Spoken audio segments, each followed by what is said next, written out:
Hey everybody, it's June, which means it's finally summer! Yay! I know for a lot of people, summer's a great and wonderful time in which you can sweat and get sunburnt. If I could have any way to spend my summer at this point, it would probably mostly be spent indoors. And I know that sounds really lame, like, why wouldn't you want to go out in the sunshine or go to the beach? 'Cause it's hot!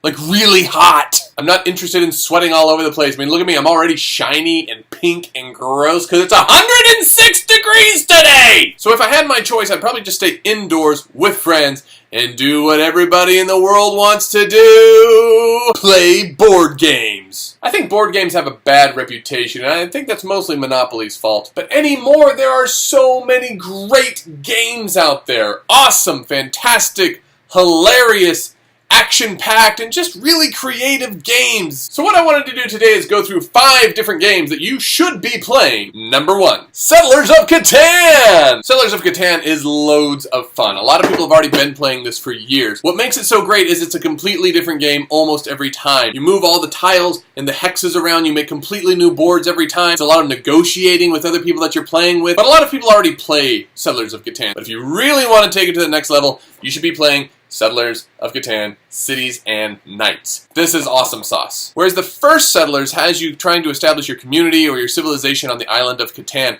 Cities and Knights takes you to the next level by introducing raiding parties, different levels that you can be leveling up all the time. In the first Settlers of Catan, you had development cards, which are almost all knights, except for a few road building cards and a few other things. But Cities and Knights has a ton of development cards, all of which are super useful and amazing. And if you play it with the blue ones, then you get to be a jerk face to everybody. Game number 2 that you should be checking out sometime is Takenoko. Takenoko is a fantastic game. A lot of people, when I post pictures of it, think that I'm playing Catan because it still has little hex pieces that you rearrange in different ways each time. But the number 1 reason to play Takenoko is this guy. He's so great.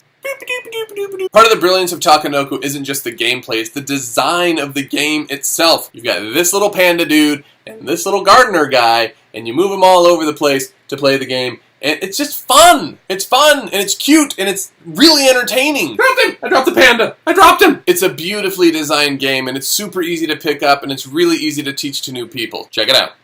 For the pandas. Another game that we've been playing recently at my house, which is also pretty easy to get the hang of, is Alhambra. Alhambra is also another great game because you get to rearrange tiles and make up your new world. It's different every time. That's becoming quite a theme, I'm realizing now. Alhambra is all about building a city, buying different chunks of your city from different vendors, rearranging them to maximize the points you get for your city. Again, the design is cool, the tiles are beautiful. It's a fantastic game, and seriously, super easy to get the hang of. Number 4 on the list. Yarr, it's Pirates Cove. Kind of a mix between easy to learn, easy to play, but it takes a little bit of work to actually figure out all the mechanics on. The best part about Pirates Cove is you get to pretend to be a pirate the entire time! Pirates Cove is a little bit different than the last couple of games because it's not a completely new experience every single time. You're not rearranging tiles, you're not creating your entire world, but you do get to customize your own pirate ship, adjusting its speed, how many cannons it has, how large your crew is, how burly your hull is to carry lots and lots of treasure. The goal of Pirates Cove is to go from island to island and keep building up your pirate ship. You get to customize your pirate ship to make it faster or stronger against the other ships that you might encounter. You encounter a ship every time you and another ship go to the same island to fight over its resources. Every time you gather together, you have to like roll dice and fight each other. One person loses and runs away, you get the points and you get the booty.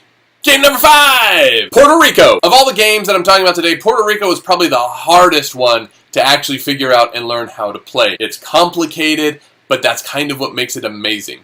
You can play this game over and over and over again, trying out new strategies all the time. In Puerto Rico, you're kind of like in a government position and you're trying to grow your colony and make it more and more successful. In Puerto Rico, you're trying to raise money, buy buildings, plant crops, recruit colonists to run and keep your crops up, and ultimately shipping those crops back home to give you lots of points. All of these games are excellent. Probably the biggest confusion I ever have on any given weekend is which one to play, and there's a whole bunch of other ones over there. Let me know in the comments which ones you want me to do a how-to video for so you can take it to your friends and learn how to play it with them.